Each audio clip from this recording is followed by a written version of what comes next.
no hay caridad sin verdad. Por esto, esta profesión de fe de Pablo VI no solo fue oportuna en el caos del 68, sino que también es oportuna en el caos actual, un caos que llevamos varios decenios arrastrándose. Yo creo que tiene una actualidad extraordinaria. Y estos 40 años pues, son un buen motivo para releerla y para reproponerla. En unos momentos en que muchos ya no saben qué es lo que hay que creer y lo que no hay que creer. Vamos a ver un poquito el contexto inmediato de esta profesión de fe.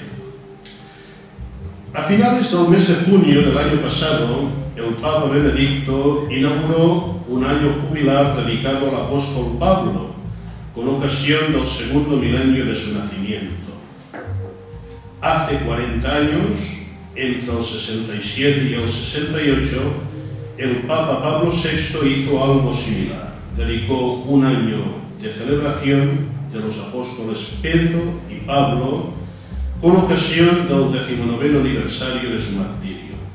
Lo llamó Año de la Fe y lo concluyó en la Plaza de San Pedro el 30 de junio de 1968, pronunciando una solemne profesión de fe, el credo del pueblo de Dios, como se ha llamado. Yo recuerdo que hace años adquirí este librito, que es una auténtica joya bibliográfica. Si tienen ocasión de adquirirlo, de encontrarlo, no dejen de tenerlo. Es el credo del pueblo de Dios comentado por el padre Cándido Pozo.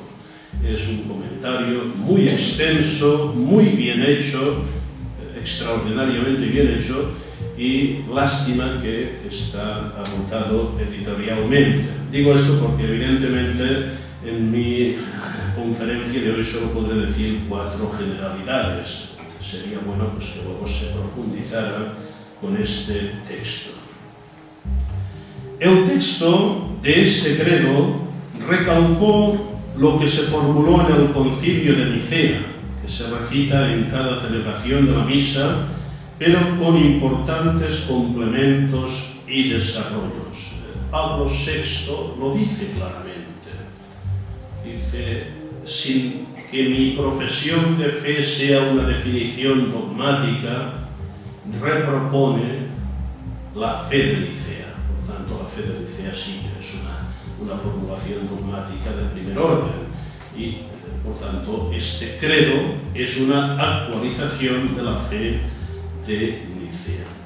¿Cómo y por qué nació en Pablo VI la idea de coronar el año de la fe con la proclamación del credo del pueblo de Dios?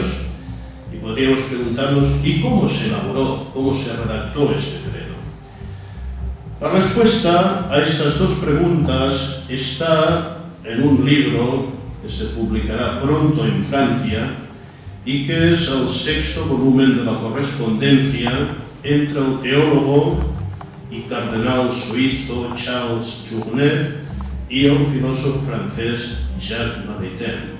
Es interesante saberlo, porque parece ser que fue precisamente Maritain quien escribió el borrador del credo del pueblo de Dios que después Pablo VI pronunció.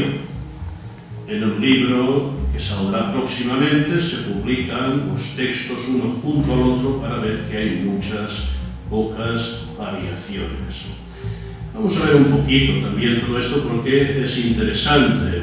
En el año 1967, Maritain tiene 85 años, está de vuelta ya de muchas cosas, de ciertas veleidades también juveniles.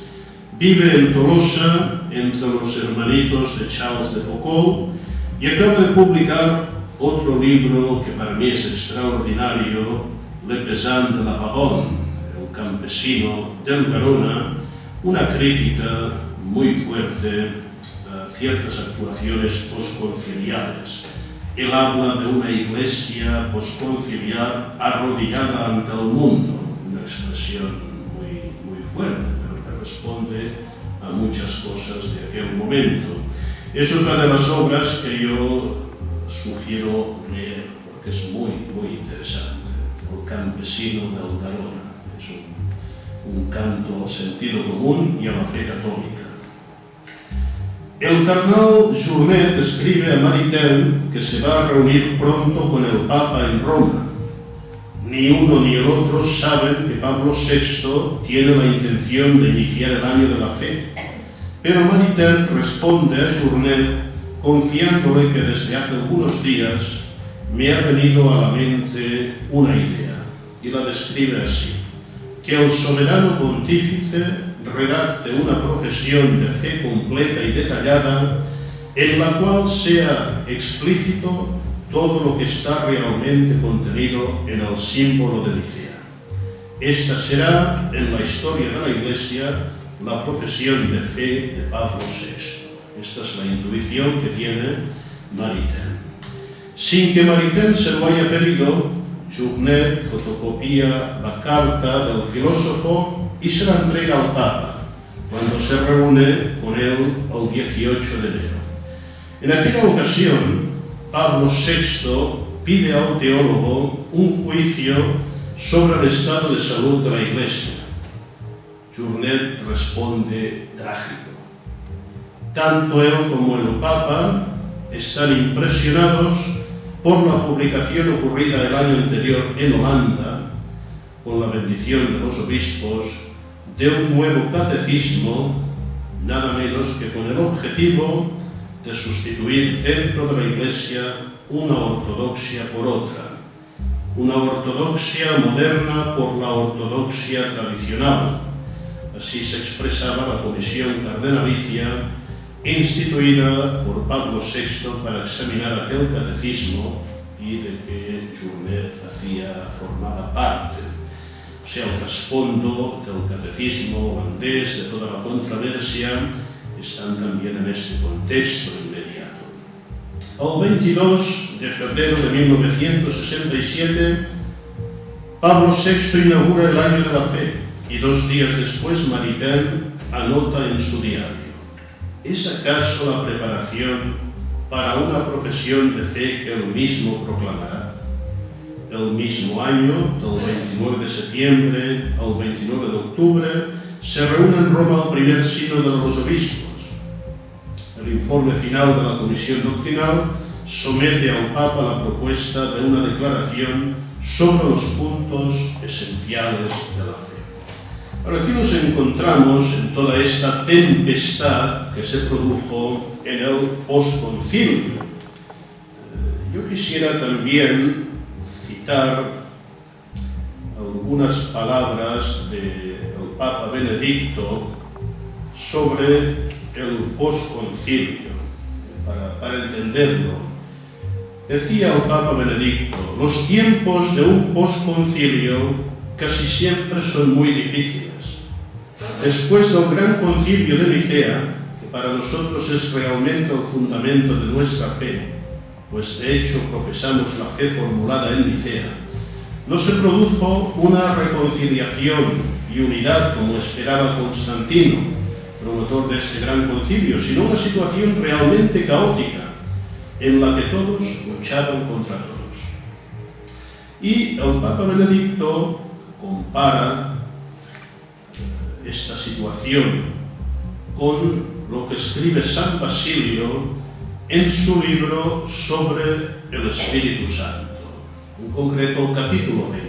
Yo recuerdo, estando en Roma en mis primeros años, todavía seminarista, hablábamos con un profesor de la Gregoriana sobre la situación agitada del posconcilio y me dio un texto para leer en italiano, y un par de páginas. Y me dijo: ¿cuánto te parece que se ha escrito este texto? Y yo le dije: pues como mucho hace 10, 20 años. Dice: pues no, hace muchos siglos. Lo escribió San Basilio después del concilio de Nicea en su tratado del Espíritu Santo.